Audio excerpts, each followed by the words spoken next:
on camera.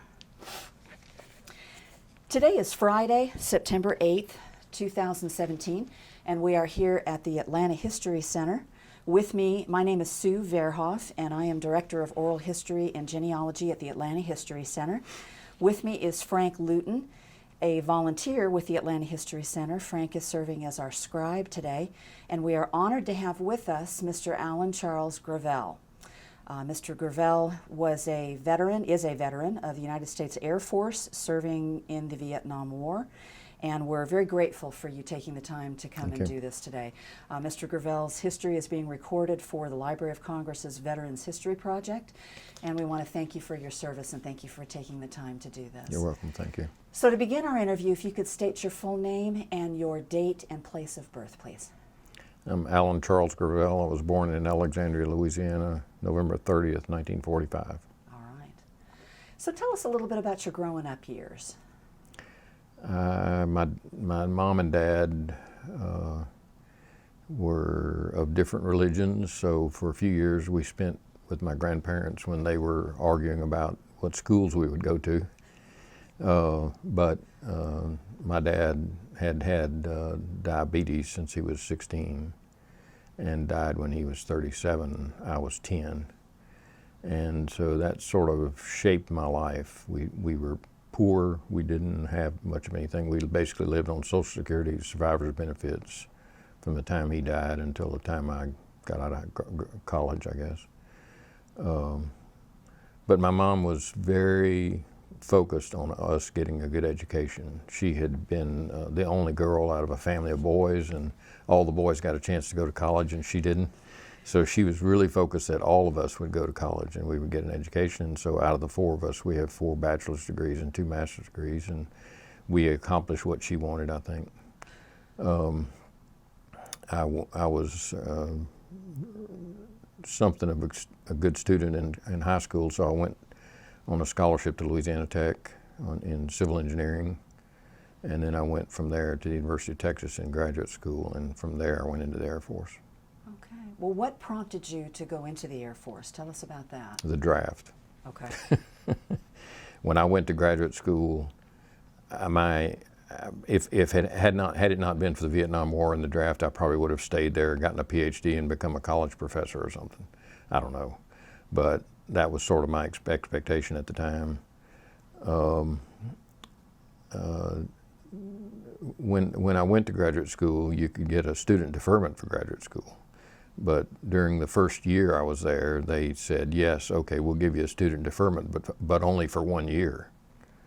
So sure enough, at the end of the first year, I get a 1A classification and I'm getting ready to be drafted, and I'm not finished with my master's degree yet. So I appealed the decision to just delay and try to figure out what I could do. And they gave me a student deferment again. And I thought, wow, this is not what they said they were going to do.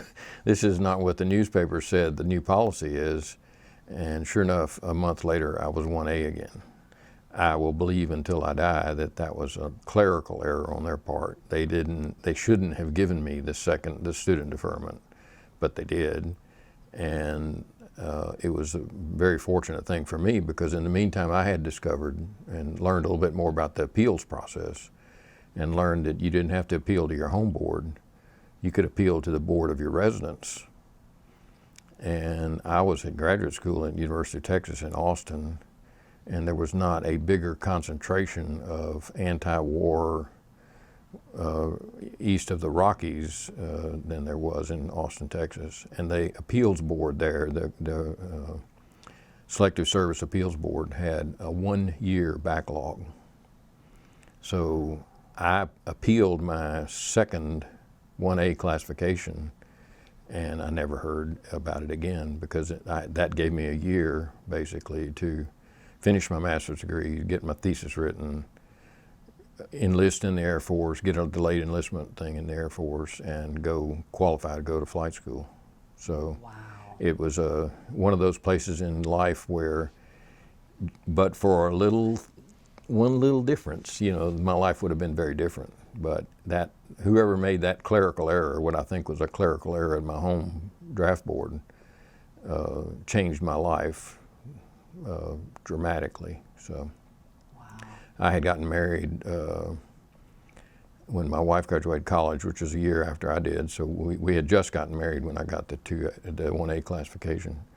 And so she was with me all through officer training, pilot training, and Vietnam, and then after Vietnam. Okay. So I was all through the Air Force, and in fact only died last year in 2016. We were married 48 years. I'm sorry. What year did you graduate then? I graduated I got out of graduate school in '69. So I entered the Air Force, went to officer training at Lackland Medina campus in February 17th, '69, I think it was. Okay. I finished proofreading my thesis at about midnight, went to bed. Sherry woke me up about 4 and took me downtown, put me on the bus to San Antonio. And so that was how tight it was finishing. And I actually was commissioned second lieutenant before I got my master's degree, because the Air Force does things a lot faster than the University of Texas does. But I was a second lieutenant. How did she feel about that? How did she feel about you going into the... How did she feel about it? We were not, I think, she was apprehensive. Obviously she would be apprehensive, but we were not wrought out about it or wrought over about it. It was not a problem for us. I think we had a positive outlook on things and assumed that, things would work out. And your mom? How'd your mom feel? My mom's, both her brothers, all of her brothers had served in the military. All of my dad's brothers had served in the military, even though he didn't because he was ill. And so this was not something that was a problem. I think, if she ever said anything, she didn't say it to me, about being concerned. Why the Air Force in particular? Wanted to fly airplanes so I could make more money. Good reason. And I had my older brother flew F-4s out of Da Nang as a weapons officer. Right before I was in Vietnam, he was in Vietnam. And we had a little bit of a history on my dad's side of Air Force. My uncle Alphonse was killed in a training accident out in Arizona, New Mexico, in the P-38s, I think. And then my other uncle Paul had been one of the first jet pilots, flew F-80s and T-38s. And so I just had always been partial to the Air Force,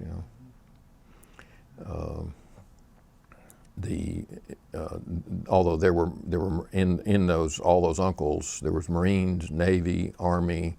There was one that did, my dad's brother Ed did a full 30-year career in the Army and was a full colonel or something like that when he retired. So there was history in all the services, but Air Force made more sense to me. And when I did the delayed enlistment with the recruiter in Austin, they put me through all the aptitude tests, said that I could fly, probably sent me out to Bergstrom Air Force Base for a flight physical. I passed the flight physical. And so they set me up for pilot training. At that time, the Air Force was only taking they only had officer slots for meteorologists and pilots. So if you didn't qualify to fly and you weren't a meteorologist, you were out of luck to go to officer training school. So. One interesting thing is the training officer candidate school was, in San Antonio at Lackland. Sherry was still living at our apartment in Austin, which is only like 90 miles up the road. So I got really lucky when I got to officer training. We met the first night. We met our training officer, a young captain who was Lomich was his name. And he said to us, I have had championship flicker ball teams, I've had championship track teams, I've had championship just about everything, except I've never had a flight that was worth anything in academics. He said, if y'all could score good for me on academics, I'm getting ready to leave here in a couple of years. And he said, when y'all score good for me on academics, it would be very good for my career. So, but I think he had loaded the deck, because I think we ended up with like the number 1, the number 2, and the number 4 person in the wing was all in our little 15-man flight. So I think he had stacked the deck in his favor. And I think we did end up being the highest academically ranked flight in the wing when we graduated. But part of what he meant by taking care of us was the first weekend we were restricted to the Medina, to our quarters. The second weekend we were restricted to Medina campus. The third weekend we were restricted to San Antonio. And after that we could go anywhere we wanted to go from noon Saturday until about 6 o'clock on Sunday evening. So Sherry would drive down from Austin and I went home for the weekend. And I've told people since then it was like outpatient officer training. You know, it was. I'd go home for the weekend. I'd have 18 hours of respite from this grind that you're in for 12 weeks or so when you're there. And it was made a big difference to me. It was like I got this relief from that routine and that drama that was going on down there. You know. I bet. So. Well, tell us about the training. What was that like? It was very physical. Lot of activity, a lot of running, a lot of exercise, a lot of game, sports and that sort of thing. Those are the things that I focus on because I'm not an athletic person. I had a lot easier time with the academics part of it, which was not a big deal for me. So, but I didn't find it particularly hard. It was. The difficulty factors were in just being yelled at and that sort of thing. I wasn't used to all that, but you deal with it, and it wasn't a big deal. I didn't find it particularly grueling or anything like that. It was not really a problem. It was just a matter of making it through the 12 weeks and getting done.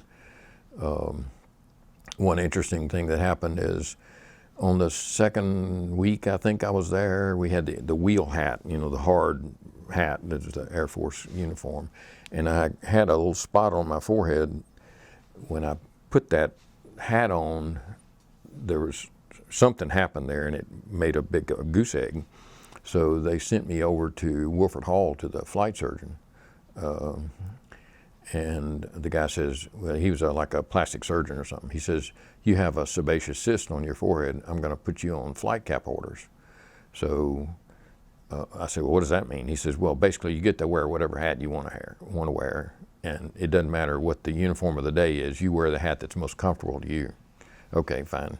So we went. I didn't really think of what the impact of that was going to be. But when you were on that campus, all the flight training officers that had their own flights, they were basically competing with your flight. They loved to catch you out of uniform, particularly with the wrong hat on.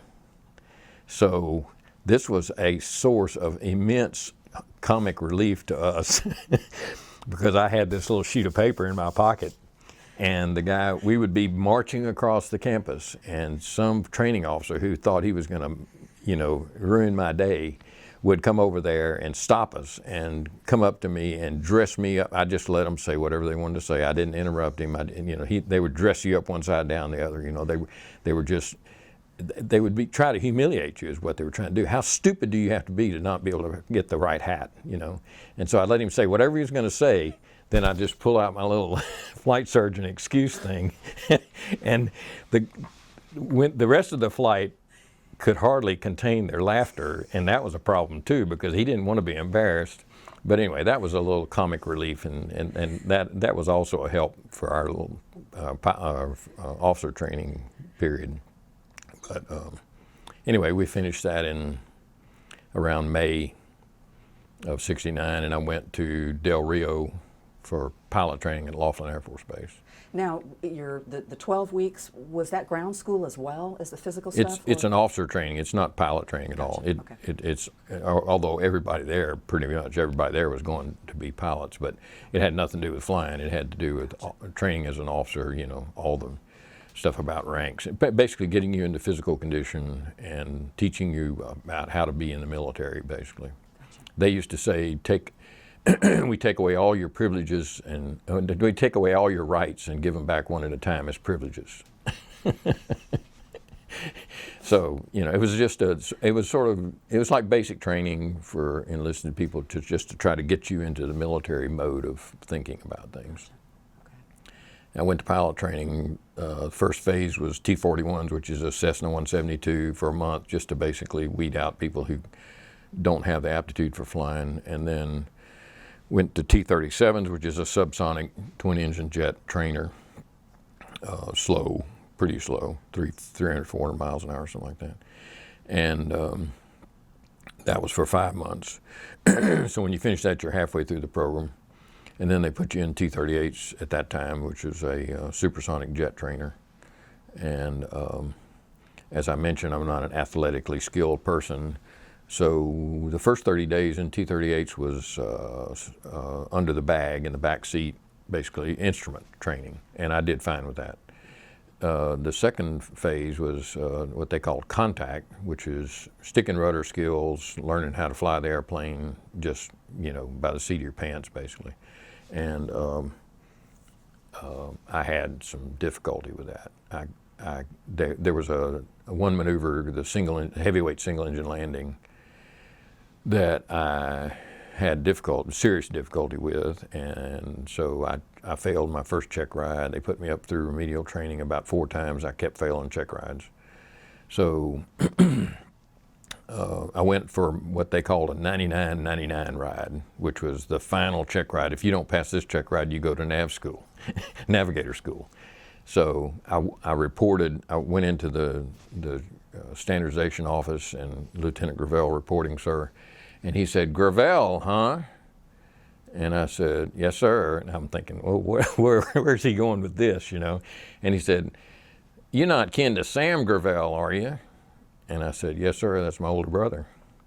And he said, "Yeah, Sam and I put a couple of rockets through the side of the USS Boston one night. And this guy was the aircraft commander. My brother was a weapons officer. It was a 2-ship formation, I believe. They were involved in a friendly fire thing, killed a couple of Navy guys, or a few Navy people, I think. But they were totally exonerated. The Air Force didn't do anything wrong. The Navy had a ship in the wrong place at the wrong time, and they were supposed to be able to go down, the Air Force was supposed to be able to go down on the deck, lock onto anything that was out in that sector of the South China Sea and shoot at it. And they did. Unfortunately, the Navy was in the wrong place. But anyway, this guy, he put me at ease. I went out and flew a 98 on the ride, and I was back in the swim of things. It wasn't until years later, I mean like in the last 5 years, that I realized that when I was in contact phase, was in the instrument phase, the first 30 days under the bag, I was sitting number 2 for takeoff, and one of my classmates went in the final turn. He and his instructor crashed in the final turn. They were doing a heavyweight single engine landing. And somebody said to me, "Well, don't you think that would have something to do with you having difficulty with it, that you were nervous or something?" And I said, "Well, if it did, I've never put that together. I never connected those two things." But one of my classmates was killed in the final turn doing a heavyweight single engine landing, and that's the maneuver that I was having so much difficulty with. So I don't know if it had anything to do with it or not, but that's sort of an interesting little twist. But anyway, after that I did fine. And what I learned through the Air Force, and not just in pilot training, but even later, is that the skills that I have any kind of level of competence in at all are things that I just got a massive amount of exposure to and practice, basically. Tennis, ping pong, swimming, things that my mother just drilled into us when we were kids. Every chance we had, we were out there playing tennis or swimming. And so I can do those things. I don't play team sports I'm not any good at any team sport, because we lived out in the country, and when we left school, we went home and there was no team sports capability. We didn't ever play baseball, little league, football, basketball, anything like that. But I kind of learned that about myself, and I think it's true, and it's borne out to be true in the rest of my life as well. But anyway, the Air Force taught me a lot of things, but that was one of them. Del Rio pilot training, and then I ended up, because of my difficulty with the contact phase in 38s, I ended up in maybe slightly below middle in my class. I got caribous. I didn't even know what a caribou was, and I didn't even pay much attention to the list of assignments, because I wasn't only the top 2 or 3 people get what they ask for, and so. I just took whatever they assigned to me and ended up in Abilene in caribou training. in the first day in orientation, maybe about 60 people in the classroom, and we were just talking about, okay, this is how we're going to be organized, and this is an instructor you're assigned to, and that sort of thing. Ran into a guy named David Mitchell from Doe Run, Georgia. He's my best friend today, and I knew within 30 seconds of meeting him that we were going to be good friends. And there's this strange connection between us that it was just it's been a great thing in my life to have him as a friend. I'll tell you some things later on about us running into each other in different places. But anyway, we went to Spokane to survival school after Caribou. After Caribou's, we went to Spokane survival school. Then we went to jungle survival school in Clark in the Philippines. He was supposed to go to Phuket, and I was going to Cameron Bay. They had one squadron up at Phuket. He got up to Phuket and they said, don't even unpack your bags. We're shutting this operation down and moving it to Cameron Bay, so just check into BOQ overnight and then go to Cameron Bay tomorrow. So the next night he knocks on the door and we end up being roommates for the year, and that really cemented the friendship. But Caribous were a lucky assignment for me because although it was not a prestigious assignment or a glamorous assignment at all in the Air Force. Air Force hated the airplanes. They had originally been bought from de Havilland by the Army, and they were moved to the Air Force in 1967 when the Army supposedly got all the rotary wing and the Air Force got all the fixed wing. They had this big understanding, and so the Caribous were switched over to the Air Force. So it was not a popular airplane among Air Force pilots, but it was a great opportunity to learn how to fly. There was no hydraulic boost, there was no computers, there were just you and the cables and the pulleys, and the physical strength of your arms and legs is what flew the airplane. It's a 30,000-pound airplane.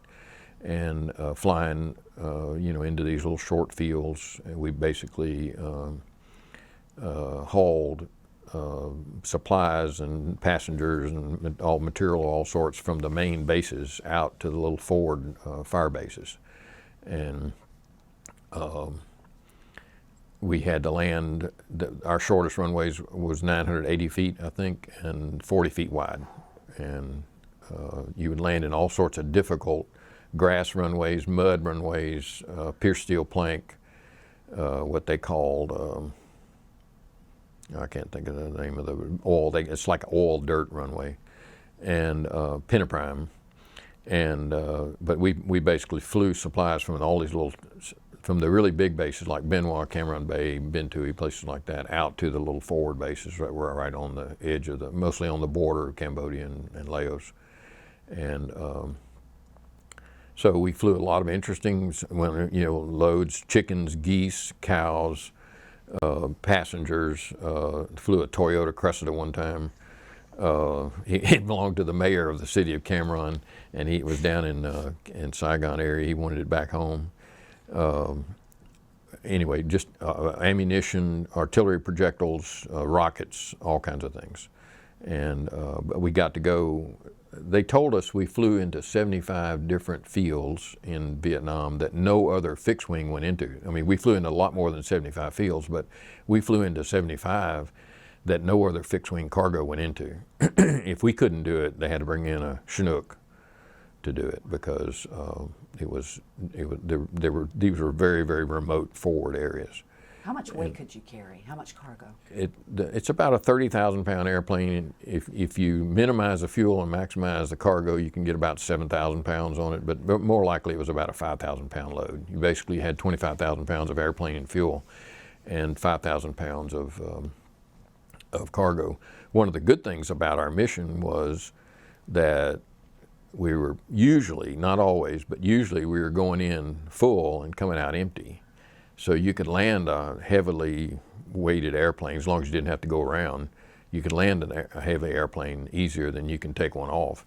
And so we would get there, drop our 5,000 pounds off, and then come out 5,000 pounds lighter, and it made it a lot easier on takeoff. Early in my time there, we had two what they call stages. We would launch out of Cameron Bay one day, fly missions that day, fly missions the next 2 days out of Benoit, and we had like a BOQ kind of thing at Benoit. And then we would have a day off, and then we'd fly 2 days out of Benoit, then launch out of Benoit and recover into Cameron Bay. So it was like a 1 week, 7-day stage with a day off in the middle. We did the same thing in Canton for 3 days, and we did with no day off in the middle. But but you would stay with the same crew for the whole week.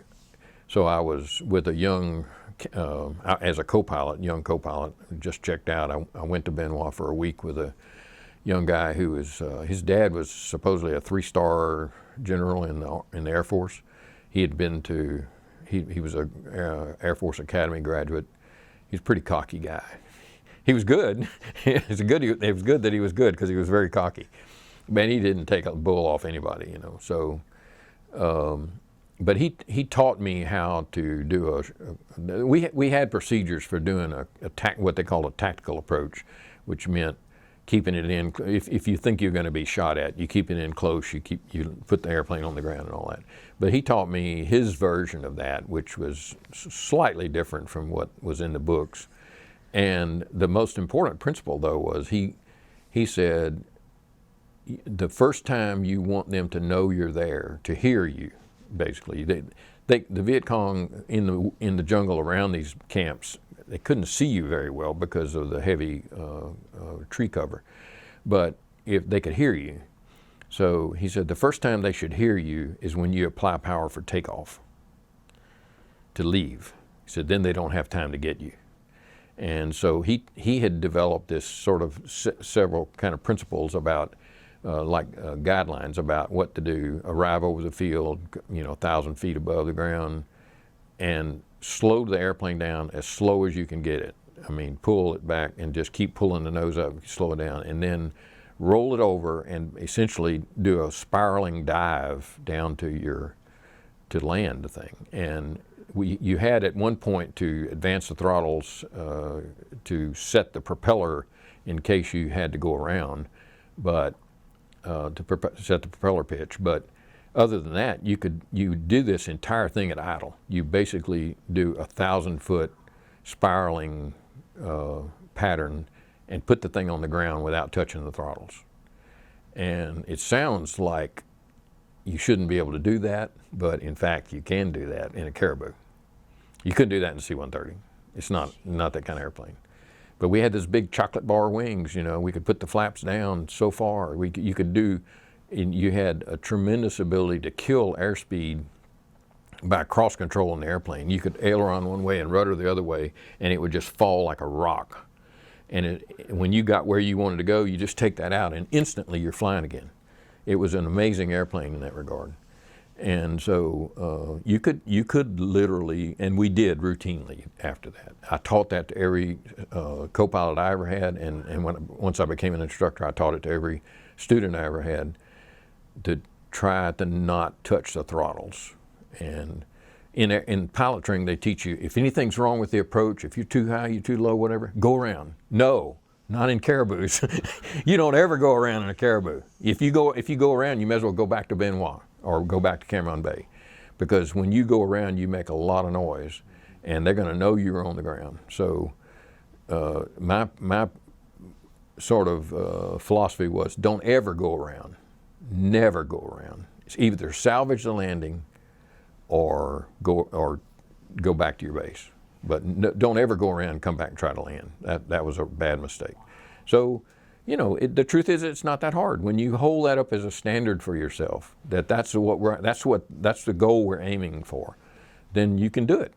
You can do it. It was a great airplane to do it in. And tell us about the crew.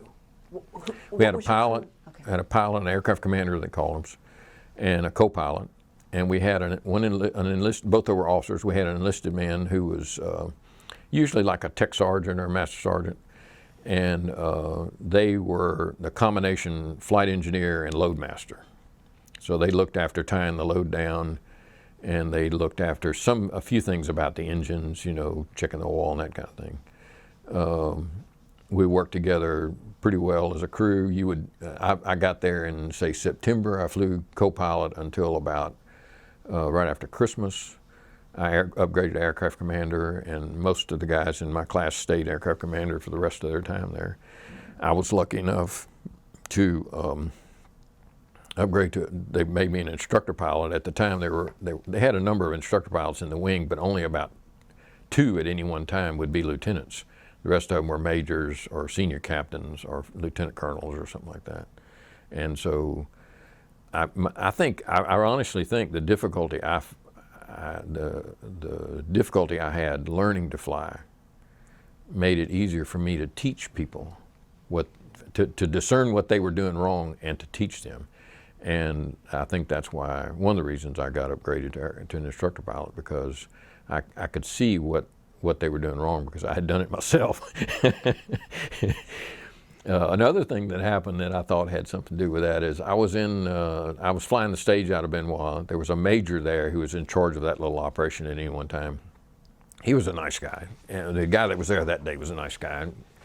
And so he showed up out of our airplane one day and said, "I want to ride with y'all on this flight." That's okay, fine. It didn't bother me a bit. I wasn't intimidated. I was a senior, pretty senior at that point, and I had not upgraded to instructor pilot, but I was a senior aircraft commander, and it didn't bother me. And then we were going a little milk run down to Rockjaw and back, you know. So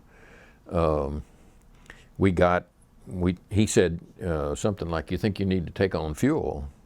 And I said, I had never been to Rockjaw. I didn't know I didn't have a good feel for how far it was, but I said, no, I think we're okay. You know, we just don't have that much of a load. So we took off. We went down to Rockjaw.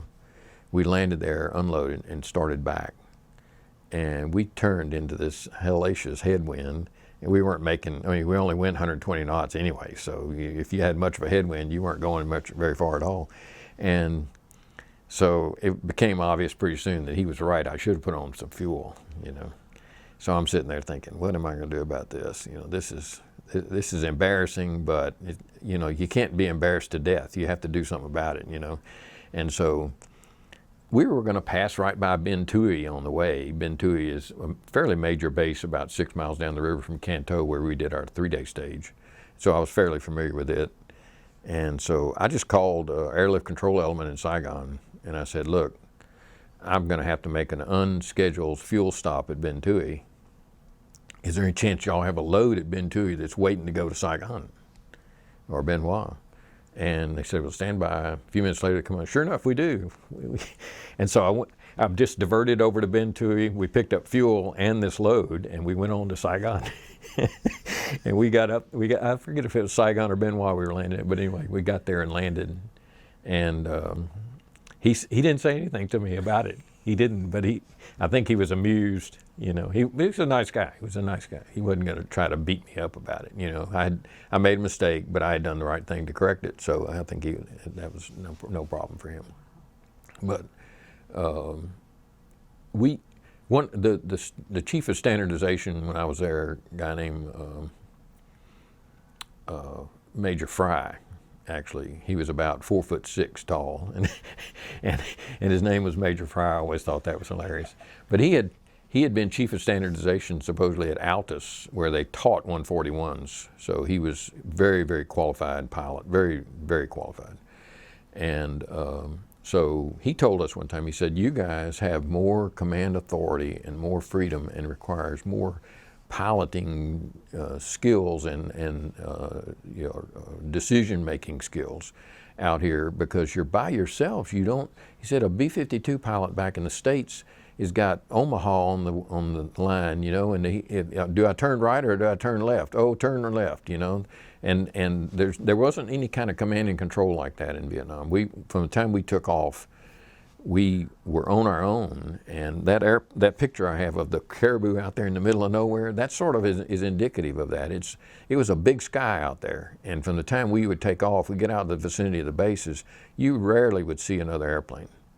Even though there were lots of airplanes in the sky there, you would rarely see another one, and you really were out there by yourself. I always felt when I first got there that in 70, the fall of 70, if we ever had to go down or something happened, we just get on the guard frequency and declare an emergency or whatever, and there'd be Army helicopters all over us in a few minutes, you know. During the year I was there, they pulled all those guys back to the main base from between 70 and 71. So toward the end, when you were out there at Bandon or Duck Lap or Bonsuki or Giavuk or one of these places, you were out there by yourself. There were no Army helicopters within miles and miles of you. And so it was a little bit spookier toward the end than it was in the beginning, strangely. But anyway, it was that major fry.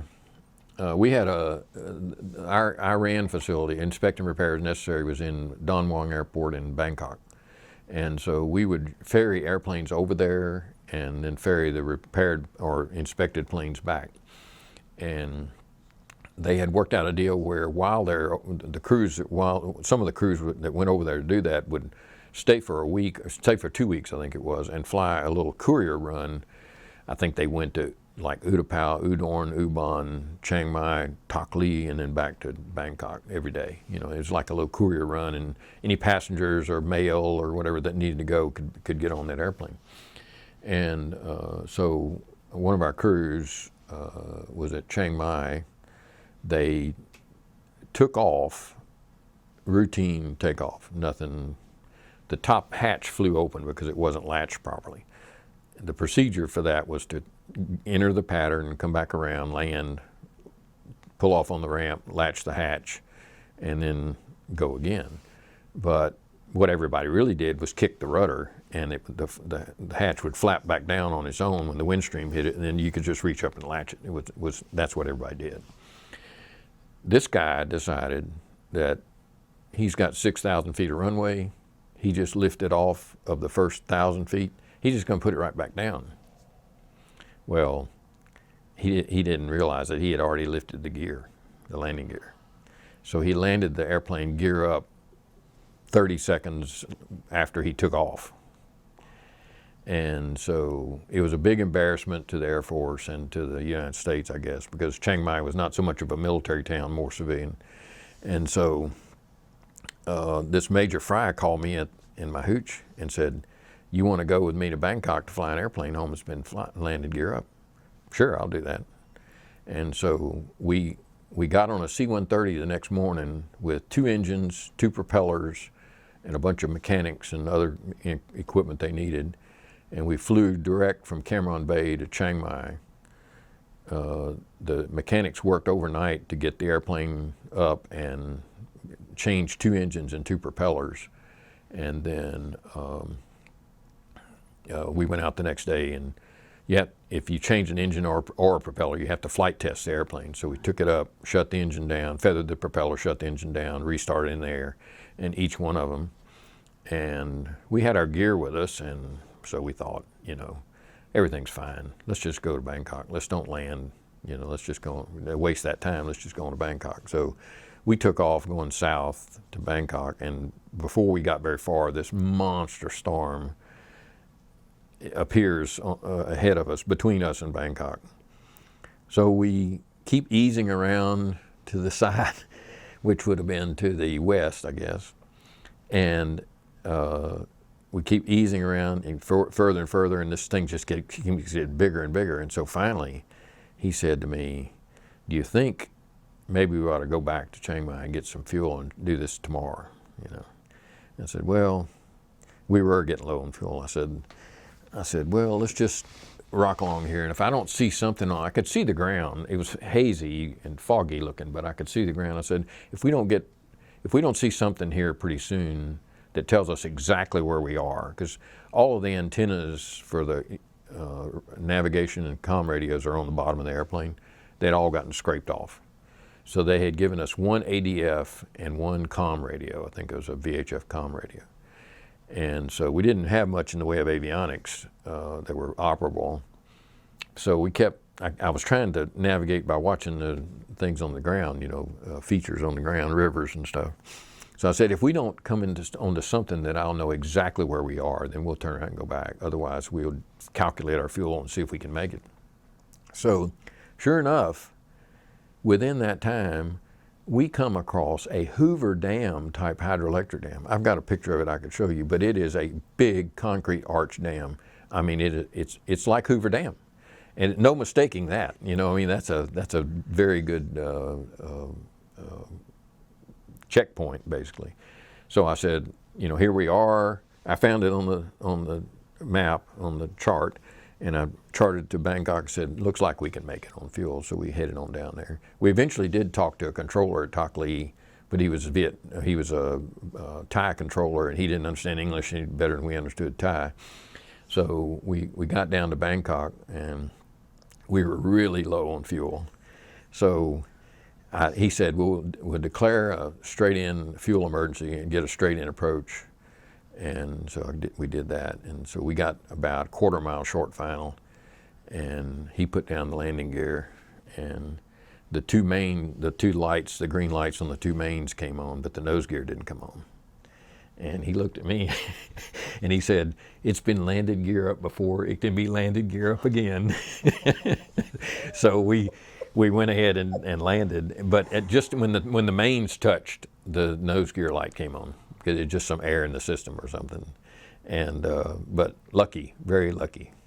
But adventures, the whole year was full of adventures like that, actually. And one of the things I liked about Caribou, they had to change the rules for air medals for us, because in air medals since World War II, you get a credit for one sortie. You get 25 sorties, you get an air medal. So you have an air medal with 4 oak leaf clusters, means you've flown 100 missions basically. But for us, we'd fly 100 missions in 4 days or 6 days, something like that, because we were taking off and landing anywhere between 8 and 16 times a day. So by the Air Force's definition, that's a sortie. So we would have gotten an air medal every 2 days or something like that. And they said, no, we can't do that. So they counted, for us, they counted on per day. If you flew that day, that was counted as a sortie for the air medal count. So I ended up with 4 oak leaf clusters, but it would have been 10 or 15 if it had been counted the old way. But the fact that we took off and landed so much, we were, I think, extremely proficient at what we did. We'd go through those checklists 8 to 10 to 12 to 16 times a day. We go through the procedures for taking off and landing that many times, and you got to where you just could do it in your sleep, And so I think by and large, those crews were very skilled people. They were very skilled. They did a lot of amazing things. Did you stay with the same crew most of the time, or did that change? You would do for a few weeks maybe, and then they'd switch you to somebody else. And there was, like, if you had a co-pilot and he got ready for aircraft commander upgrade, then you get a new co-pilot, So there was all these just people churning in and out all the time, and so there was always some fluidity. But if you went to Benoit, for instance, you'd fly with the same crew all week. And you might fly with them, probably the longest I ever flew the same crew exactly, all 3 guys, was probably a month, something like that. There was always some moving in and out, basically. When you became an instructor, how did that change your day-to-day? Did it? I got to go to a lot of, when I was there, the war, we had won the war, basically, and it was a quiet time.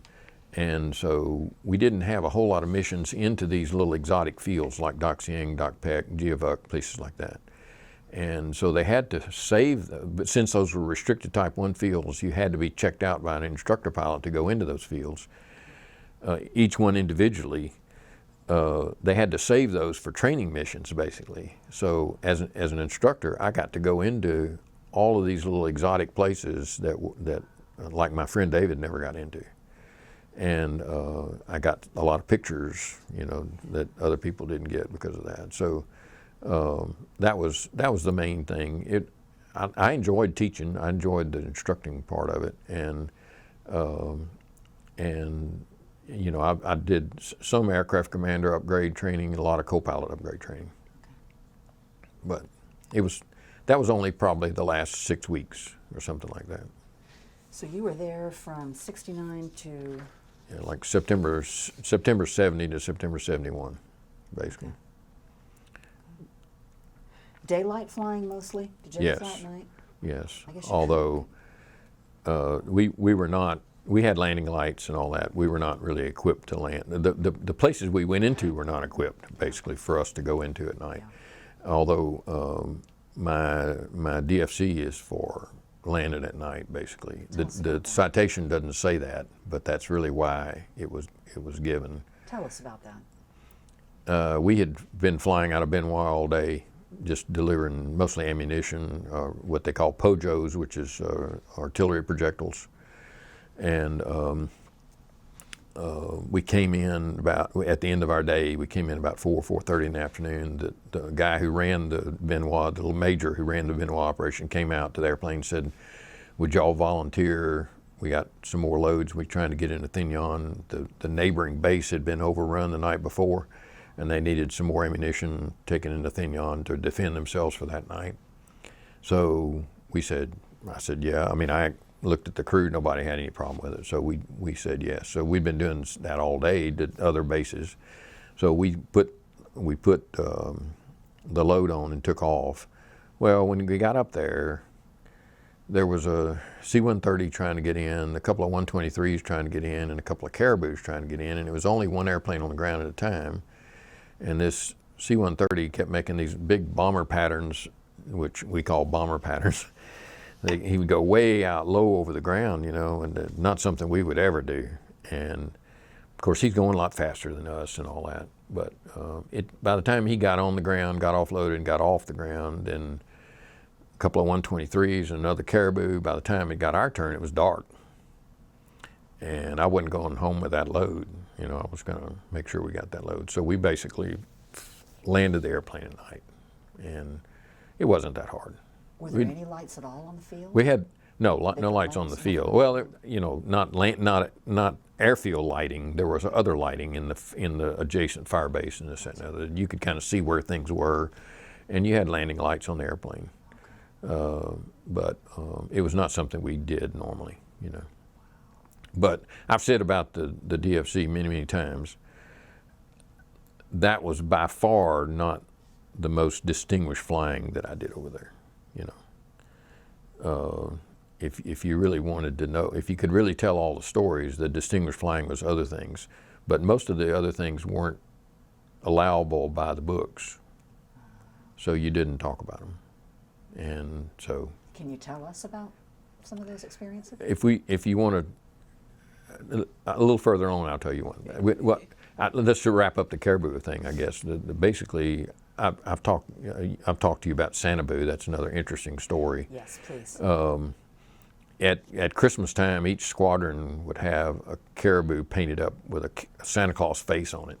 And it actually looked pretty good because the radome made a pretty nice nose, and it looked pretty good actually.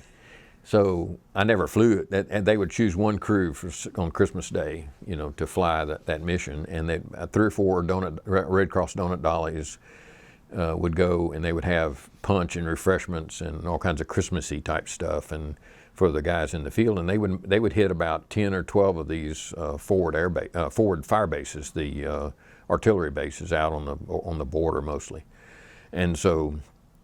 I just happened to be on the 7-day stage at Benoit at Christmas time, and we took off early morning, very foggy and kind of gloomy looking, and so we were headed up to Digimop, which was if you flew your traffic pattern on the wrong side of the runway, you go over the border when Digimop basically. That's how close it was to the border. So it was a fire base and an adjacent runway. That was it. So we got up there, and you usually would call and check in with there was no tower or controller or anything like that. It was all just VFR, go in there and take a look around and land. But we did have an Army control guy that we would talk to let him know the load was coming, so to get somebody to unload the airplane or get the load off the runway and that sort of thing. So I'm still a co-pilot at the time. We were flying up there. A guy named Wolf was my aircraft commander, and I switched the co-pilot's duties in the Caribou was to manage the radios. That was the big thing. As you went from Benoit to Digimop, you might have to check in with 10 or so artillery sectors to make sure they weren't firing. And if they were firing, you had to navigate around their firing pattern. If they were firing west, you go around the east and that sort of thing. So, and also altitude, you make sure you're in the right altitude. So there were maybe 7 or 8 radios on there for the co-pilot to deal with, and that was a big job. It was a serious big job, and hard thing to learn, because it was just, you talk about multitasking, that's serious multitasking. And so we would get usually on the FM radio and talk to the Army guy. And so when we approached Digimop that morning, I just tuned the radio over and I didn't say anything. I was just listening to see what was going on at Digimop before we got there. And sure enough, it shocked me, because I didn't know where Santaboo was going that day, but they came up on the radio and said, Digimop, Santaboo, our call sign was like 412, 416, 420, like that, 418, I don't remember what it was, but he says, instead of saying Iris 412, he said, Digimop, this is Santaboo 412 inbound for landing. And the Army guy says, Roger. He wasn't quite sure whether his ears were playing tricks on him or what. He didn't know what Santaboo was. He had no clue, and he didn't know if somebody was jerking him around or what was happening, you know. So a few minutes later, I called and said, Digimop, this is Iris 416 inbound for landing. He said, Roger that. And he came back on the radio and he said, Iris, did you hear somebody else on this frequency a minute ago? And I said, yeah, that's Santaboo. I said, you're in for a big surprise, so don't worry about it. They're good guys. They're the good guys. And so when we got there, they were already on the ground. And we normally Digimop was one airplane on the ground at a time and engines running. You never shut engines down. You might shut one down, but you didn't shut them both down. And so that day things were quiet. They had shut down. So we pulled up next to him, shut down, and then actually another caribou came in. That's my picture of the two caribous and the Santaboo sitting there all there side by side. And the Red Cross donut dollies were a sight for sore eyes. You know, those guys, they in those forward artillery bases, they didn't often, I don't know how often they got to see a round-eye girl. I mean, but not often. And it was just a big treat for them, you know. And I thought it was one of the great things that the Caribou Squadrons did. You know, it was really a fun thing. And the Red Cross folks were a big part of it too, obviously. But anyway, each squadron would do one. So there were 4 that were out there running around all day. And but the Army controller was a fun. I'll never forget that guy's voice, Roger. But that was flying out of Benoit. We did a lot of flying in 2 Corps, basically, in 3 Corps, I mean. And then we did a few things up in 2 Corps, which is, you know, Doc Siang, Doc Peck, the northern Geovuk, those northern bases. They were up north of Pleiku. We never went as far as Da Nang. We weren't operating that far north. So caribous, when we got done in caribous, funny thing happened. The day I got on base, the day I came on the Cameron, there was a Navy guy. I have no clue who he was, but he had spent a whole year there. He came to Cameron Bay to go home. He was sitting having breakfast in the Navy O Club on the other side of the base, and a rocket came in and hit him, hit the O Club and killed him. And I had that in the back of my mind the whole time I was there. I don't want to be that guy. I mean, I don't want to die over here, but I definitely don't want to die on the day I'm going home, you know. And so David and I were roommates. We were in most of our squadron was in Quonset huts. We had built ourselves a room in what had been an old officers club that the F4 guys had before, when they had that hooch before us. And so we had some bunk beds in there. And I was on top bunk with the ceiling about, you know, a few inches above my face, and he was on the bottom bunk. Well, about, I want to say 4:30 or so in the morning, we were going home the next day, that day actually.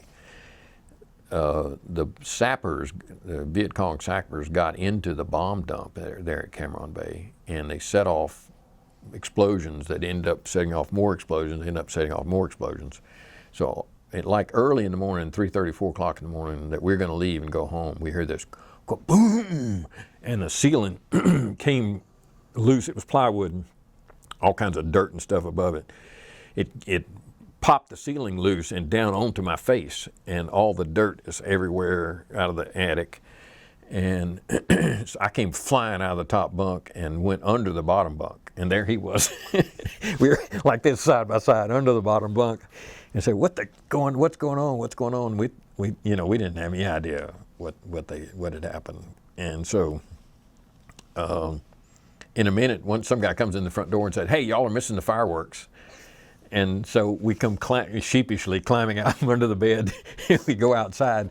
Everybody else is on the roof of the Quonset hut and watching the things go off. I've got some pretty cool pictures of it. Those shock waves, they got some of those 15,000-pound daisy cutter bombs, and when they went off, the shock wave would go like that out away from the bomb dump. And it was just at dawn, just turning light, and I'm sitting there thinking, whew, So David had about a 9 o'clock or 9:30, something like that, Freedom Bird, and mine was like 10:30 or 11. So his bird is on short final. It's World Airways or something like that. His bird's on short final. They laid 3 or 4 rockets on the runway right in front of him. And so he goes around, and they loitered for a while, and then went down to Saigon and got some fuel. And by the time they came back, my Freedom Bird had already come in. I got on it and left. And so he was supposed to leave first, and I ended up leaving first. But I've always teased him about that. But it was this Navy guy in the O Club, it just haunted me, because when that explosion happened, because I said, I don't want to be the guy that gets it on the last day. But anyway, we both left there, went to we both went into tankers, and KC-135 tankers. We went to Merced, to Castle Air Force Base, to train in tankers in about October of '71, and we stayed there until about February of '72. The fog in the San Joaquin Valley there was a really interesting thing. They would have 100-car pileups on the interstate. And Sherry and I we had a baby at the time, our oldest son, and we went out to the drive-in movie one night.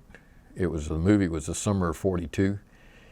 They started all the things about popcorn and all the little cartoon characters and all that stuff. And then the movie starts. About 10 minutes into the movie, the fog comes in, and there's no image on the screen. The image is being absorbed by the fog.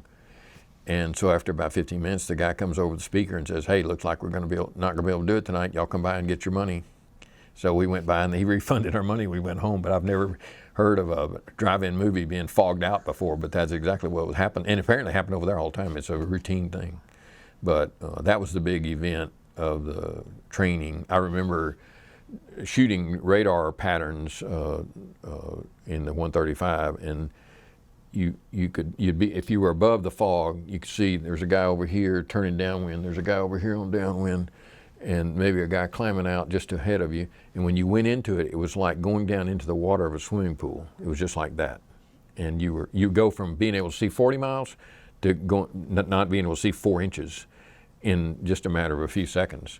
And so you go on instruments on down, make a touch and go approach, and climb out, and there'd be another guy there, another guy there, another guy there. We were all, about 5 or 6 of us in the pattern doing this at one time. And it was just bizarre, really, bizarre weather to do flight training in. But David went on to Q models in McCoy Air Force Base in Orlando. Q models were specially configured to refuel only the SR-71. That's all they did. I went into the standard KC-135, refueled everything else, B-52s, F-4s, F-105s, even F-111s, just about anything else. So I got to Barksdale and Shreveport, which was my permanent station for the rest of my career, in about, I don't know, March, middle of March, something like that. On the 1st of May, they deployed us to, this was the 1972 Easter Offensive. The North had come over the border, and they created, I remember being told at the time, 5 squadrons, 5 what they call provisional squadrons, what they did was it was almost like World War II deployments, where they took a whole unit, a whole squadron from Barksdale and transplanted it to Clark. Airplanes, flight crews, mechanics, parts, everything, the whole, just as one unit. We had a unit deployment basically, and went to Clark Air Base in the Philippines and flew there from May, 1st of May, something like that, until about August, September. They saw that we were going to be there for a while, so they started rotating crews early. Rotating, if you were somewhere more than 6 months, it was a permanent change of station, not temporary duty.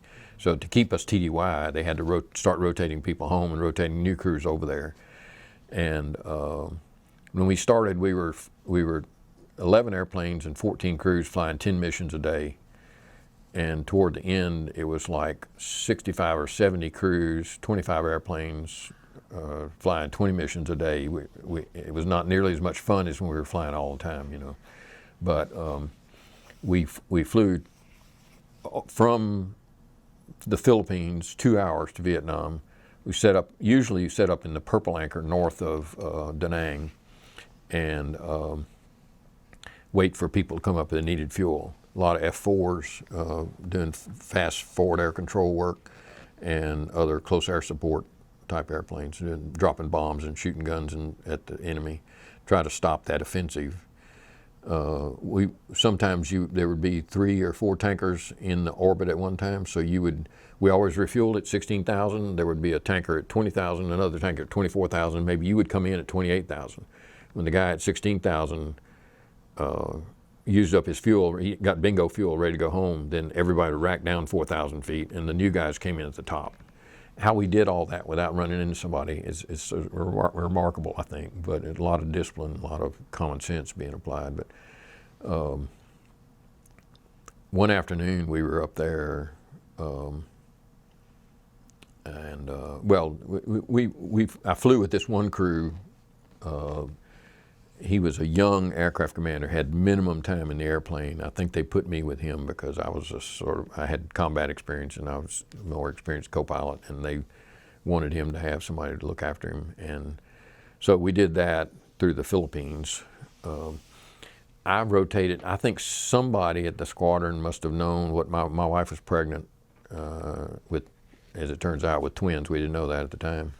And so I think somebody in the squadron, one of the wives must have figured this out, and they arranged, I believe, for me, it wasn't just pure luck, that I came home from my 28-day rotation. 2 weeks later, the boys were born, and 2 weeks later, I left to go back. So I was home for 28 days, and the kids were born right in the middle of that. I'm sure somebody arranged that. They never told me, but I'm sure that's happened. So when we came home, the navigator and I were unwilling to go back with our aircraft commander. He had done some things that we didn't think were conducive to our long-term health. And so we went into the squadron commander and said, look, we're not going back with this guy. We want a crew change. And he said, we're not doing any crew changes during this emergency. And he said, well, then you can just court-martial me because I'm not going back with that guy. And he said, well, if it's a safety of flight item, you know, then maybe we could we could consider it. And I said, well, how many do you want? And he said, well, I'll remember these words as long as I live. He said, one good one will do. So I told him one of our stories about this young aircraft commander, and he said, okay. And I think what he really thought was he had this mean, nasty, spirited guy, aircraft commander in the squadron. He had been an F-105 pilot. He was angry at the world because they had taken him out of fighters and put him in tankers. He was angry at the world because his wife was divorcing him. He was angry at the world because he was losing his house and his car. And he was known for chewing up co-pilots and spitting them out before breakfast, basically. You know, he was a mean-spirited kind of guy. And so I think the squadron commander thought, okay, you guys, I'm going to give you what you want, but you're going to wish you had never come in here. And so he assigned us to this guy named Chuck Metzger. And best crew I ever flew on. The guy never messed with me. We had the greatest time. In the first 28 days of June at Clark, it rained 98 inches. And up on the mountain in Baguio, it rained 176 inches.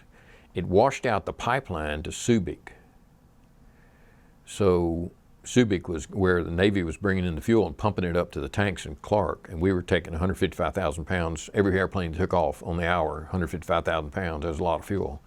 So we rotated home in August, I guess. Yeah, it would have been mid-August. We rotated home from Clark, but while we were gone, they moved the operation up to CCK in Taiwan, so we rotated back to Taiwan. So when we went back with this new guy. With this new guy, we went back to Taiwan, to CCK. And we had the best crew. We performed at a higher level professionally of any crew I've ever flown with. Unbelievable. The guy was a great pilot. He could have a nasty mouth sometimes, but he was a great pilot, and he used some common sense about doing things. Well, we were up north of Da Nang one afternoon, and this F4 came up on guard frequency saying, "Mayday, mayday, mayday, so-and-so shot up, losing fuel. I'm not going to make it back." His airplane was flying fine, but he just was leaking fuel. We were not supposed to go over land. We were not supposed to go within 20 miles of land. We were out over the ocean, over the South China Sea. And we were not supposed to go over land, or even within 20 miles of it. But Metzger, being an old fighter pilot himself, he knew what the situation this guy was in. So we turned and we headed into Laos, basically. And the way you refuel, the normal rendezvousing procedure with the refueling is the two airplanes fly straight at each other, head to head. And then when the navigator paints the other guy and knows that he's at a certain range on radar, calculated range based on the wind and all that, then the tanker turns 180 degrees in front and the other guy pulls up behind you. That's the way it's done. So we got him to get off guard and get on a different frequency. We got him to squawk a discrete code on his IFF, so the navigator could paint that code and make sure we knew exactly who he was. And we headed straight for him, turned in front of him. He came up behind us, and his little dog things in the top of the F4 that latched the boom in wouldn't open. And for some reason, I don't know why, but anyway, we held down pressure on him with the boom. The boom telescopes out and back, and we held down pressure on him, which is a serious no-no. You do not do that. You get fired for doing that. And he held up pressure on us, obviously.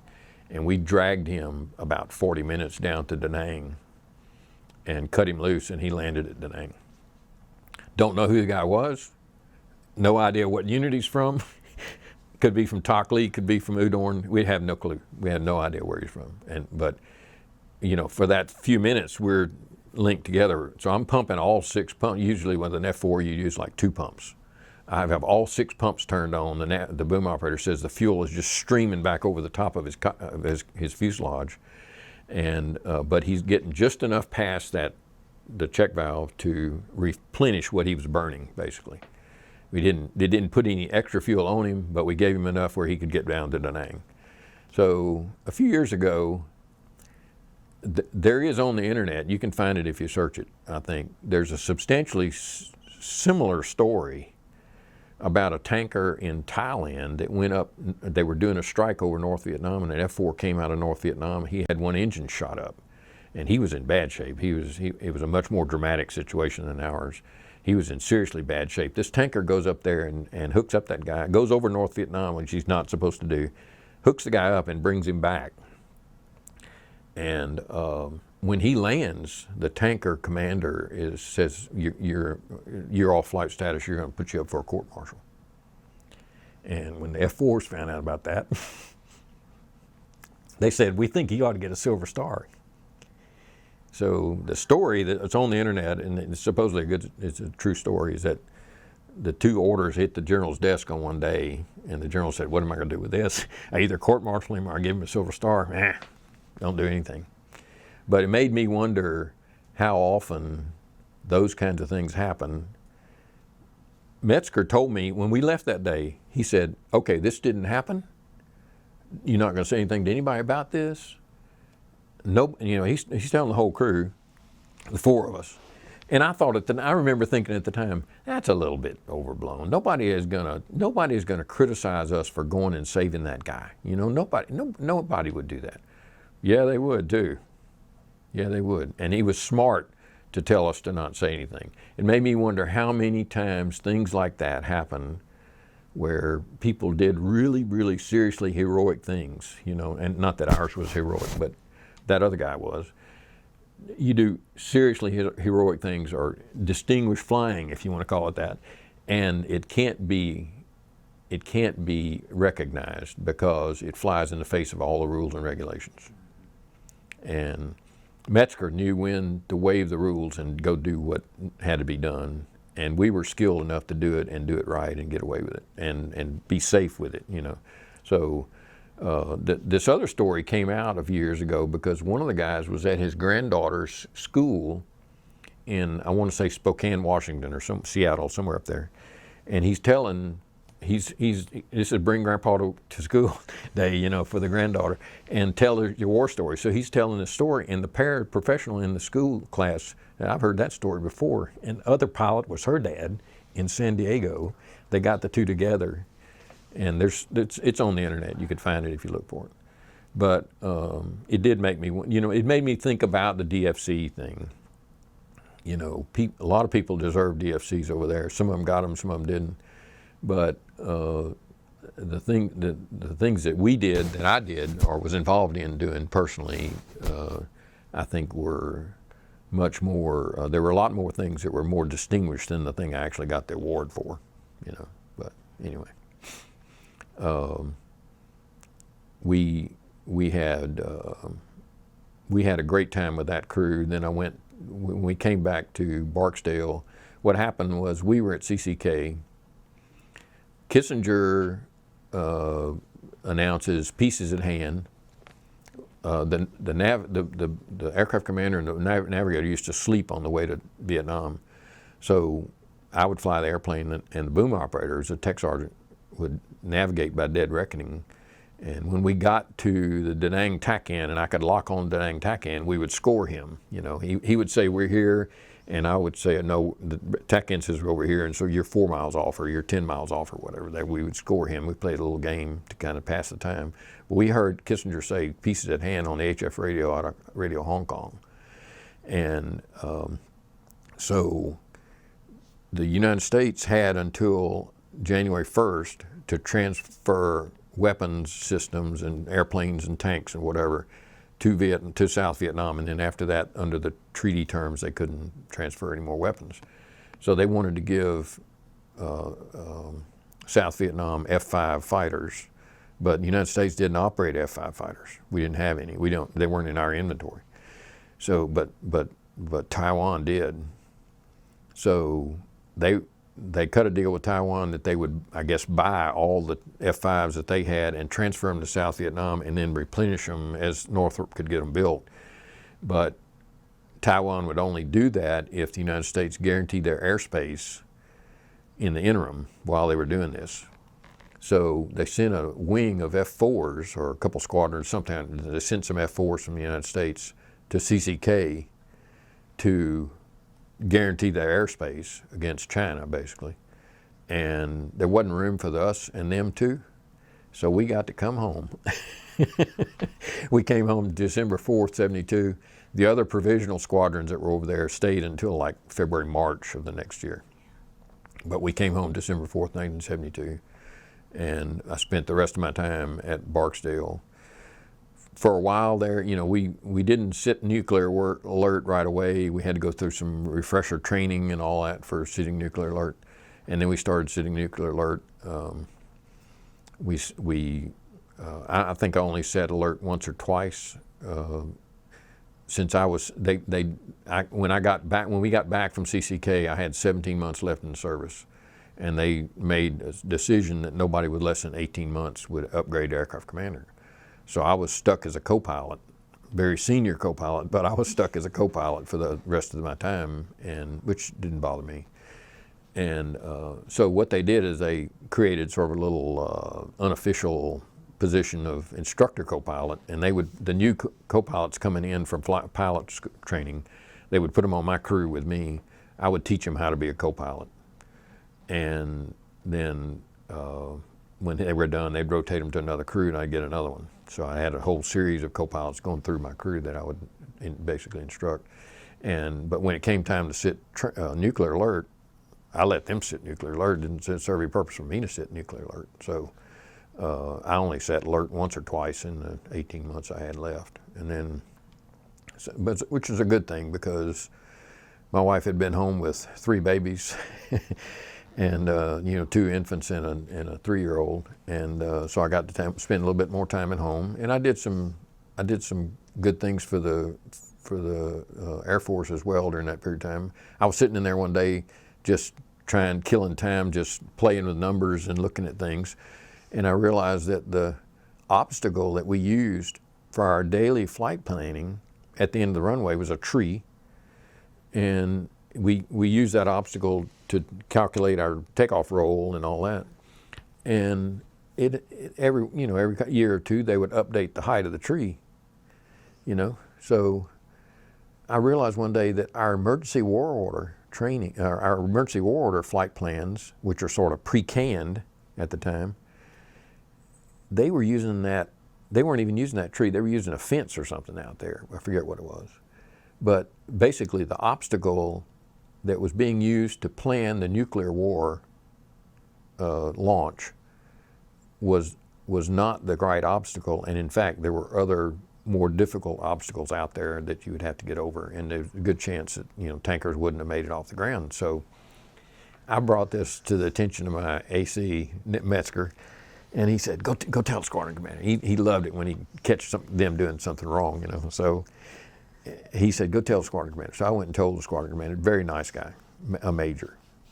I was a young captain at the time. And he said, come with me.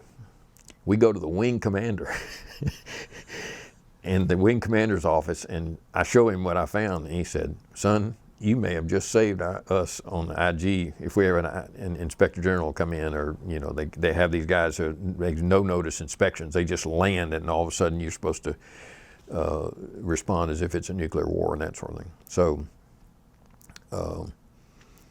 we talked to the wing commander about that and said, we'll get this straightened out. We'll redo all these flight plans and everything. And so as we're walking, we walked out of his office. We're walking down the sidewalk back to the squadron office.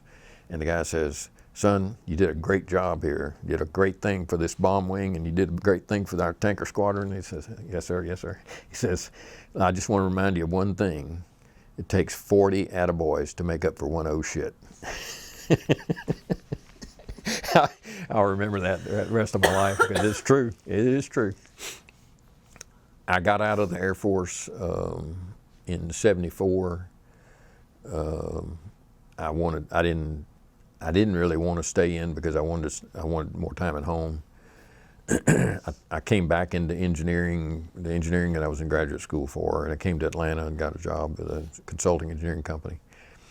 I spent 7 or 8 years with them. Then I went to work for a contractor. Our oldest son, the son who was born during pilot training, was diagnosed with leukemia a year after we came to Atlanta, and he died 5 years later. So I promised myself at the time that I wouldn't change jobs, divorce my wife, sell my house, or anything like that for a year until I kind of let the cobwebs clear out of my head.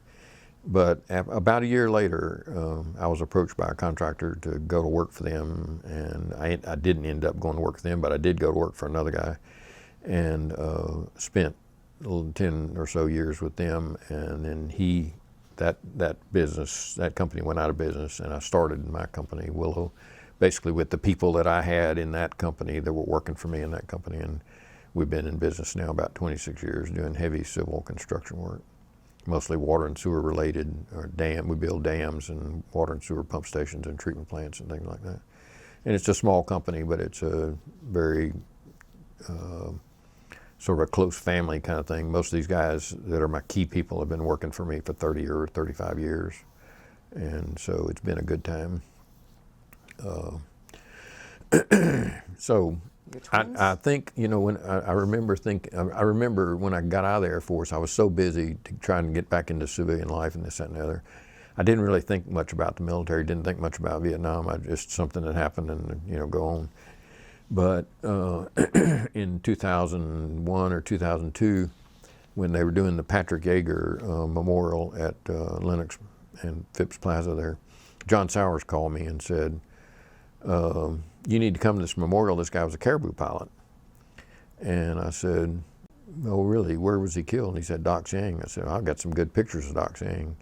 And he said, oh, do you? We've been looking for some. So I went home, dug out my slides, had some prints made for him, and then Sherry and I went to the memorial, and I've been involved in AVVBA ever since because of that. And I realize now that a lot of that the 5 years of the military had an inordinately significant impact on who I became and what I ended up doing with my life, much more so than you would think. There are other 5-year periods that don't have anywhere near that kind of influence on my life.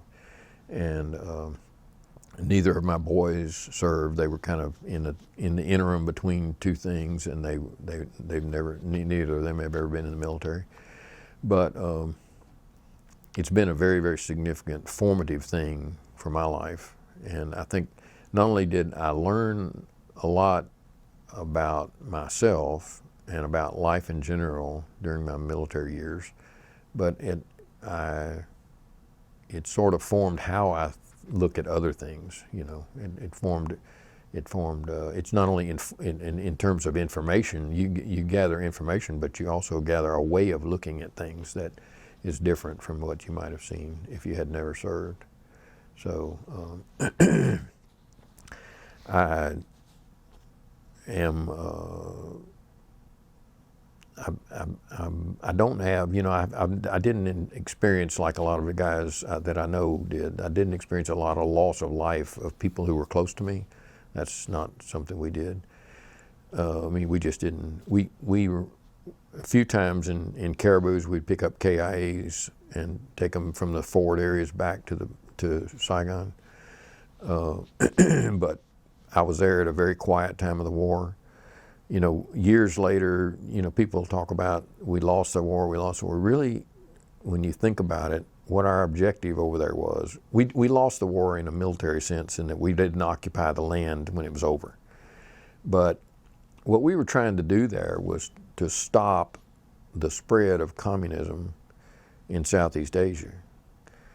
And what essentially happened, looking back on it, is we fought a holding action that really kept communism from spreading like it could have to a lot of the nations over in that area, and kept it from becoming as viable a governmental system as it might have been. And in the time that we delayed it, the Soviet Union fell apart. The whole communist idea of a communist economy and a communist government and a form of government was proven to be unworkable during the time that we delayed. And so I think in that sense, we really did achieve our objective. We kept, the Australia, New Zealand, Singapore, Malaysia, all these countries over there are not communist today, and in that sense, we did achieve our objective. Now, we did it at the cost of a huge number of lives, and we were not. I don't think of anything that I did or anybody that I know over there did things. And I'm sure there was a My Lai and things like that you have to think of. But as far as being dishonorable things, but the vast majority of Americans that served in Vietnam served honorably, and they did the job they were asked to do. And what was dishonorable is the way Congress treated the South Vietnam when it was all over.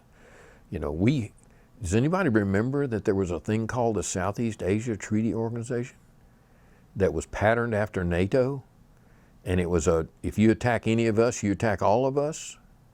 We talk a lot about NATO, but SEATO was there too. We had that same deal with all those countries over there, and we didn't live up to it.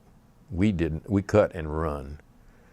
We were not a very honorable signatory to that treaty, and so I don't have any sensitivity or any sort of sense of that anything I did over there was wrong. I feel like what I did was honorable and right, but I don't think our country's role in this was very good. You know, I think Congress let us down.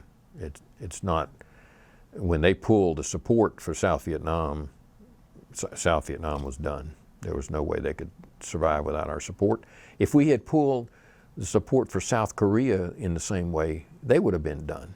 If we had pulled the support out of Japan, they might have gone back to what they were doing before. You know, we didn't act very honorably there, you know, so. But I don't have any sensitivity about that, about my service in Vietnam at all. A few years ago, an English professor from Georgia Tech called and said they wanted to interview Vietnam veterans about their experiences in Vietnam, and they had 9 certain questions they wanted to ask. So I'm thinking that's kind of odd, but I'm game. So I ended up going down there and met with a little group of about half a dozen students, and the 8 questions were like name, rank, serial number. You know, where were you born? What's your name? When, you know, what age were you when you were over there? And you know, what'd you do? What was your job? And that sort of thing. The 9th question was the kicker, and they said, what is it about your Vietnam experience that you're most proud of, you know, or that gave you the most satisfaction, basically. I said, that's easy. That's easy for me, because in both tankers and in caribous, we were in direct support of the guys who really had it hanging out, the guys who were on the front line, those F-4s who were going in as forward air controllers. They were at serious risk. We were sitting right on the line waiting to refuel them and do whatever we had to do to help them. In caribous, we were resupplying those guys right out on the forward artillery bases right out on the border. They were subject to being overrun any night, you know, probably. So to me, my sense of satisfaction about both experiences is that we were really in direct support of the people who needed the support the most and who really were more at risk than anybody else. So I have kept, when I was in Vietnam, I kept a map of all, in caribous, I kept a map of all of the routes that I flew. And if you look at the chart, it's like you take South Vietnam, it's like you know, there's almost like not a place that we didn't go, you know. And some of these places are even like this one out here, there's not even anything shown on the chart. It's Tuyatar, and I know that's where it is because I got the latitude and longitude off of it and cross-referenced it to the Airdrome directory, but some of these places don't even have names on the chart. But we went into all these tiny little forward bases, and you know, a lot of them were in the 1,000, 1,100, 1,300 foot range length of runway, and maybe 40 or 60 feet wide, and most of them were dirt, or a few of them would be pure steel plank. But it was, people say, wouldn't you like to go back to Vietnam? And yeah, I would, but this is the places I want to go.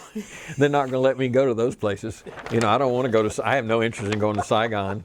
I want to go to Tuyatar, or I really would like to go to Gia Vuc. That's a place I'd really love to go. But you know, you can't go there. That's not a tourist attraction, so you're not going to be able to go there. But it was I think it's a very formative experience in my life. I've got a couple of years later, when we were flying tankers, I was in I think it was base ops at either Okinawa or Guam, maybe Guam. And I'm in there looking at documents, and I found this, which is the Airdrome directory for South Vietnam. It says base ops on it, like do not steal. It says base ops. I stole it because it has all the runways in Vietnam. Every runway has a page, basically, and it tells you how long the runway is, what the elevation is, what the security risks are. It tells you all kinds of, if there's any kind of particular requirements for landing there and that sort of thing. And they are there's several of them in here that are interesting, I think. There's one I think that is just an outstanding. It really illustrates what our job was in Caribous. This is Doc Peck, and the runway was right in the middle of 3 mountains, and you could have crosswinds from both directions on one landing path. But it says C7 wing will clear hill if wheels on runway. that tells you the whole story of that place right there. And the other one, Doc Siang, opposite end of runway cannot be seen from touchdown point. And these were the challenges we faced. And when I think of us, we were like 22, 24, 26-year-old young guys. We were out there doing this every day. This Major Fry told me one time, he said, "You guys are a lot better at this than I will ever be." He said, "Because y'all do this every day. You're out here every day flying this airplane. And you go in places I haven't been. You're encountering obstacles I haven't had." He said, you're challenging yourself over and over and over again, and that's why you get so good at what you do. And he said, it doesn't make any sense for me to be a check pilot over you, Of course, he would be because he's a major. But anyway, Caribous was a great place to start learning to fly an airplane. And what he said about it was interesting. He said, you guys know that Caribou like the back of your hand. You know what it's going to do before it does it. And he said, I'm that way about C-141s. He said, I flew 141s so long that I just feel like it's an extension of my body. And he said, once you become that proficient in one airplane, it makes you a better pilot in any airplane. Even after you leave that airplane and go to another one, you're a better pilot because you had that sense, that complete immersion of sort of experience with one airplane. And you really are much better pilot when you move on to others. So I thought that was kind of interesting, and I've thought about it a lot because I think in 135s it did help. Of course, every experience in flying helps you with the next one, but his theory about having total immersion helped you a lot more than just knowing how to fly the airplane. You have the skills like we had with Caribous because we were in them all the time. We were flying different places. We were seeing different circumstances. We were having to make decisions one after the next all the time, and it makes you a better pilot, makes you a better decision maker to have to do that all the time. So. Like I said, I value my military time. I didn't ever want to be career military, but I can see how it has changed my life in very, very positive ways, So. Well, I've got one question for him and ask Frank here in a minute. I do have one question for you. You came home from Vietnam twice. Any memories of either of those homecomings, how that felt? What was that like? When I came home from Caribous, I flew into Travis, and I flew commercial from there to Alexandria, Louisiana. My wife and my mother met me there. There were no protesters. I did run into some in San Francisco, but I just sort of made it myself, made my business to avoid them, I never was spat on are called baby killer or any things that you traditionally hear. I didn't have those kinds of experiences, but I was also working, you know, in a sort of aggressively to avoid them. You know, I was just trying to maintain a low profile, stay in the shadows, and not be noticed. And even after I came back here to work, for the first 10 or 15 years that I worked, I wouldn't tell people that I had been in Vietnam. I wouldn't. If it came up, I wouldn't deny it, but I wouldn't tell them. I wouldn't make that the first point of conversation with somebody that I met in business or whatever. Why? It just didn't seem that it was something that was going to do me any good, you know.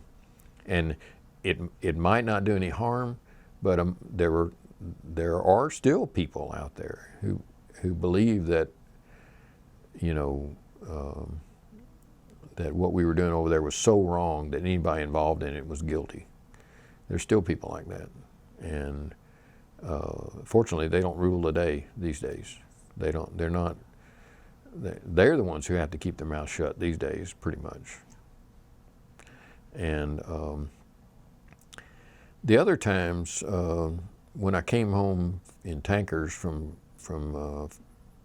Clark, as I said, that was like a unit deployment. So we came home in our own airplanes. You know, we were either deadheading or we flew our own airplanes home. And you can't go from Clark to Barksdale in one flight, but we would generally stop at Hickam in Hawaii, and either another crew would take over and go on, come on from there, or we'd spend a night and come home. But there was one interesting thing. When we came home December 4th of '72, we were 3-ship trail formation, each airplane 1,000 feet above the one in front of you, and we deadheaded, our crew deadheaded to Hickam, and then we flew the last leg from Hickam to Barksdale.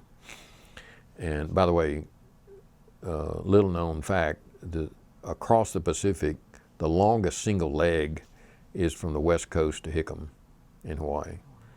After that, you have, you know, Wake, Midway, Guam, Okinawa, all these places you can stop. But between Hawaii and the west coast is a long distance with no stops in between. And anyway, we flew out of Hawaii, and at that time, and I don't know what it is now, but at that time they had 3 routes across the Pacific, and you would come out of Hawaii and drop down to the south and go straight across and then come back up into Los Angeles area. And each one was a little bit further south than the one before. Well, we drew our route just happened to be the most further south one.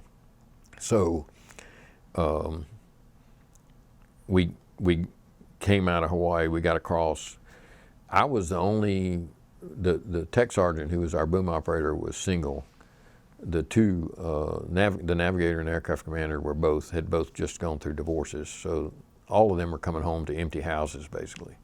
I was the one coming home to a wife and kids and and all that. So I was happy to be coming home, basically. And so when we turned from that direct east-west route, we turned up to come up into Los Angeles area. We turned and put about 125 knot tailwind right on our tail. And we were ground speed somewhere in the 660, 680 knots range, because those old Boeing airplanes, you know, you could put the throttle, not all the way up, but you could put the throttle pedal to the metal and go in those airplanes, because they were really solidly built airplanes. And of course, fuel consumption was not a problem for us because we were a tanker, you know, we could burn any of the fuel we were carrying around. So we put on as much fuel as we needed, and you didn't have to fly for fuel efficiency. So we would fly, when we were coming home particularly, we'd fly as fast as we could, which is somewhere around the 550 knots or something like that, depending on altitude. And then we had this 125 knot tailwind, so we were clicking off. When we coasted in near Los Angeles, I couldn't tune the TACAN stations fast enough. By the time you tune it and verify the identifier thing, it'd be time to tune the next one, you know. And Metzger got a big kick out of that. He was saying you could tell how fast we were going by how wide Alan's grin is. And he's probably true. He was probably right. But we got to around West Texas, and there's a line of thunderstorms in front of us that went from Mexico to Canada. And big storms, like 30, 35,000 like that feet, and still building, you know. So we kept climbing, trying to find a place where we could get high enough and get through a saddle in between two big thunderheads. And eventually we did. But at that, somewhere along in there, over West Texas, Dallas-Fort Worth area, something like that, I stuck my camera up in the windscreen of the airplane and just held the shutter down. Yeah, that sounds about right. And ended up getting a remarkable photograph that my wife had blown up, and we framed it in our house. It has the lightning strikes were just unbelievable, just very intense. And in areas where that 1.5 seconds or whatever that I held the shutter open, there'd be 3 or 4 lightning strikes in one place, and it's just totally whited out on the film, you know. But other places it's still pretty dark. But in between you can see that it's like a lavender color that's associated with the formation of ozone in lightning strikes. And so it makes for a very, very dramatic sort of photograph, particularly if you have the sort of the story behind it, you know. But we got over that at about, I want to say 43,000 feet or something like that. And then from that point, we just basically descended into Barksdale because we were so high, and landed at Barksdale.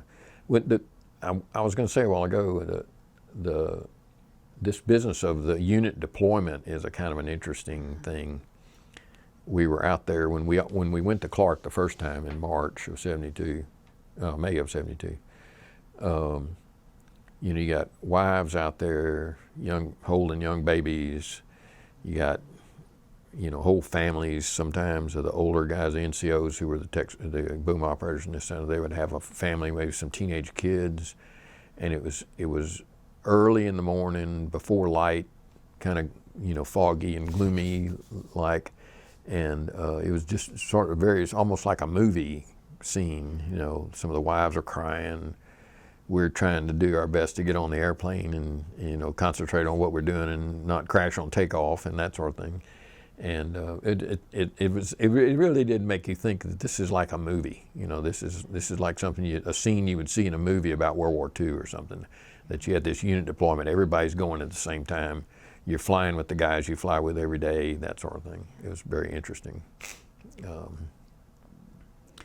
We had some